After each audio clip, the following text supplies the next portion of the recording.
Hello everyone, स्वागत है आप सभी का। मेरा नाम है तानिया शर्मा और आज हम लोग सीखने वाले हैं प्रोनाउंस, जिन्हें आप लोग सर्वनाम के नाम से भी जानते हैं। So basically what is a pronoun? A pronoun is used in the place of a noun so that you won't have to repeat the same name again and again. For example, अगर मैं बोलती हूँ Michael is the good boy, he gets up early in the morning. ठीक है, तो मैंने क्या बोला? Michael is a good boy. अगर मैं दोबारा बोलूं Michael gets up early in the morning, Michael likes this, तो बार बार माइकल माइकल माइकल अपन रिपीट कर रहे हैं, जो कि बहुत ज्यादा ऑड और ऑकवर्ड लग रहा है। ठीक है, अगर मैं माइकल की जगह पे ही इस्तेमाल कर रही हूँ बच्चों, तो ही क्या हो जाएगा? हमारा प्रोनाउन। तो ऐसे शब्द जिनका इस्तेमाल हम लोग संज्ञा के स्थान पर करते हैं, उन्हें हम सर्वनाम या फिर प्रोनाउंस कहते हैं। तो आज के लेक्चर में हम लोग टाइप्स ऑफ प्रोनाउंस को डिस्कस करने वाले हैं। तो कुछ इंपॉर्टेंट टाइप्स ऑफ प्रोनाउंस होते हैं: subject pronouns, object pronouns, demonstrative pronouns, interrogative pronouns, possessive pronouns and reflexive pronouns. इन सभी कैटेगरीज को हम लोग बच्चों आज के लेक्चर में डिस्कस करने वाले हैं। तो बच्चों, सबसे पहले हम लोग डिस्कस करने वाले हैं सब्जेक्ट प्रोनाउंस। सब्जेक्ट प्रोनाउंस क्या करते हैं? They work as the subject of the verb in a sentence. आपके वाक्य में जो वर्ब होता है, जो उसका सब्जेक्ट होता है, उसकी भूमिका निभाते हैं। ठीक है, सब्जेक्ट कौन होता है? जो भी आपका कर्ता होता है, जो भी आपके वाक्य में कोई कार्य कर रहा होता है। So basically a subject pronoun replaces the subject या object of the previous sentence. Let me give you an example. अगर मैं बोलती हूँ Mike can't attend the party, ठीक है, यहाँ पर सब्जेक्ट क्या है? हमारा माइक, है ना। पूरा जो वाक्य था उसका कर्ता कौन है? माइक, क्योंकि वो पार्टी को अटेंड नहीं कर सकता। अब अगर मैं बोलूं he has gone to his grandparents, वो अपने ग्रैंड पेरेंट्स के पास गया है, राइट। दूसरा एग्जाम्पल लेती हूँ, Martha is a good story teller, she told a ghost story that scared everyone। तो यहाँ पर दूसरे सेंटेंस में मैंने she का इस्तेमाल किया मार्था की जगह। तो she क्या हो गया? सब्जेक्ट प्रोनाउन, क्योंकि ये एक तो ये प्रोनाउन है, दूसरा हमने इसका इस्तेमाल सब्जेक्ट की जगह पर किया है। एक और एग्जाम्पल देती हूँ। अगर मैं बोलूं Julie made some cakes, they look tasty, यहाँ पर बच्चों जो हमारा दे है वो सब्जेक्ट प्रोनाउन है, क्योंकि जो सब्जेक्ट प्रोनाउन है that replace the object of the previous sentence. Sentence क्या था? जूली मेड सम केक्स, है ना।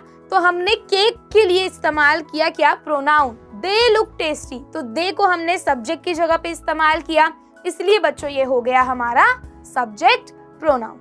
ओके, तो अब हम लोग आगे बढ़ते हैं ऑब्जेक्ट प्रोनाउंस पे। Object pronoun work as the object और indirect object in a sentence. So basically क्या करते हैं? ऑब्जेक्ट की जगह पे इस्तेमाल किए जाते हैं। ठीक है, बहुत बार बच्चों ये प्रेपोजिशंस के बाद इस्तेमाल किए जाते हैं। जैसे कि late me give you an example. अगर मैं बोलूं I will give you a present on your birthday, ठीक है, तो यहाँ पर यू क्या हुआ? यू हमारा ऑब्जेक्ट हुआ, क्योंकि मैं प्रेजेंट किसको दूंगी? आपको। या मैं बोलूं I have a great idea for you, तो ये प्रेपोजिशन के बाद इस्तेमाल हुआ। कहने का मतलब सिंपल है, सब्जेक्ट प्रोनाउंस होते हैं जिन्हें हम सब्जेक्ट की जगह इस्तेमाल करते हैं, और ऑब्जेक्ट प्रोनाउंस होते हैं जिन्हें हम ऑब्जेक्ट की जगह इस्तेमाल करते हैं। जैसे कि मैं बोलूं tell her that you will take the job, यहाँ पर ऑब्जेक्ट क्या हुआ? हर। उसे बता दो कि तुम वो जॉब लोगे, है ना। तो उसे क्या हो गया? हमारा ऑब्जेक्ट प्रोनाउन। अगर मैं बोलूं I have a gift for your boss, ठीक है, give it to your boss, तो यहाँ पे जब मैंने बोला I have a gift for your boss, तो गिफ्ट हो गया ऑब्जेक्ट। ठीक है, अब उसी की जगह मैंने गिफ्ट की जगह इट इस्तेमाल किया, तो यहाँ पे इट क्या हो गया? It works as an object and hence it is object pronoun. Okay, so let's move ahead, आगे चलते हैं। और तीसरा है बेटा हमारा पोजेसिव प्रोनाउंस। पोजेसिव प्रोनाउंस क्या करते हैं? Replace the noun of the possessive adjective. Possessive adjectives क्या होते हैं? My, R O U R, your Y O U R, her, his या देयर। ठीक है, पोजेसिव प्रोनाउंस क्या होते हैं? पोजेसिव प्रोनाउंस हो जाएंगे माइन, आर्स, मतलब पीछे एस लग जाएगा, ओ यू आर क्या हो गया? Possessive adjective, O U R S क्या हो गया? Possessive pronoun. Similarly H E R क्या हो गया? एडजेक्टिव, और एच ई आर एस क्या हो गया? प्रोनाउन।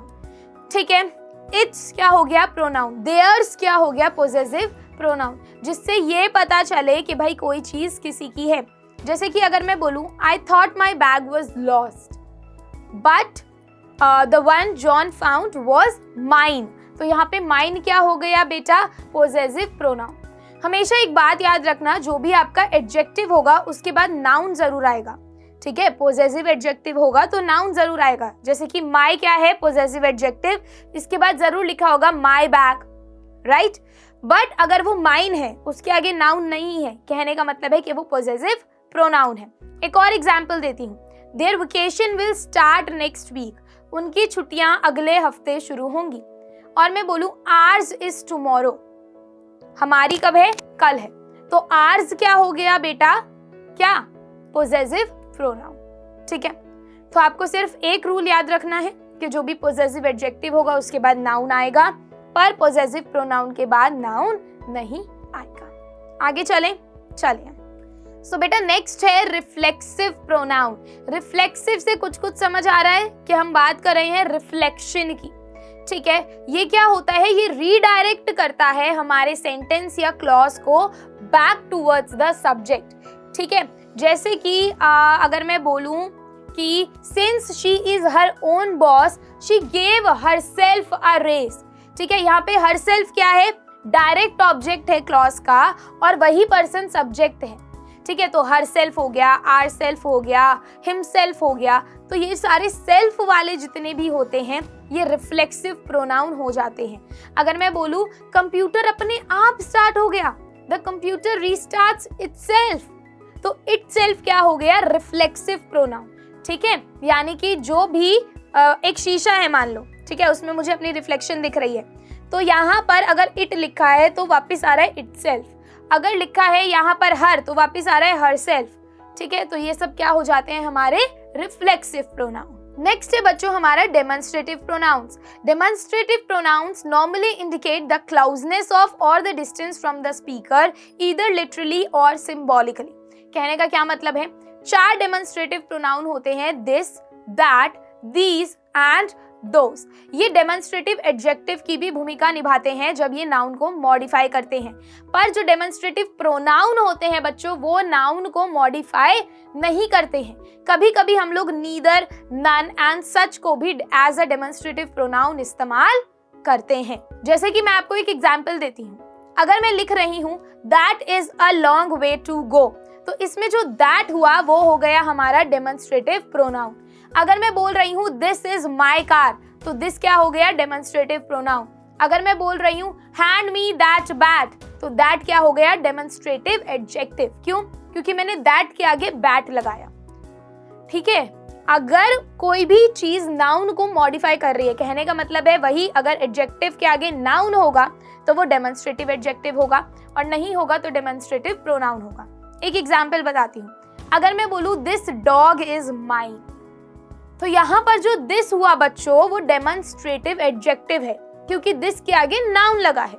बट अगर मैं बोलूँ दिस इज माई डॉग, तो यहाँ पे दिस के आगे कोई भी चीज ऐसी नहीं है जो मॉडिफाई हो रही हो, इसलिए खाली दिस है तो खाली दिस है, यानी कि वो डेमोन्स्ट्रेटिव प्रोनाउन है। कहने का मतलब क्या था कि दिस, दैट, दीज और दोस ये चारों ही डेमोन्स्ट्रेटिव प्रोनाउन भी होते हैं, डेमोन्स्ट्रेटिव एडजेक्टिव भी होते हैं।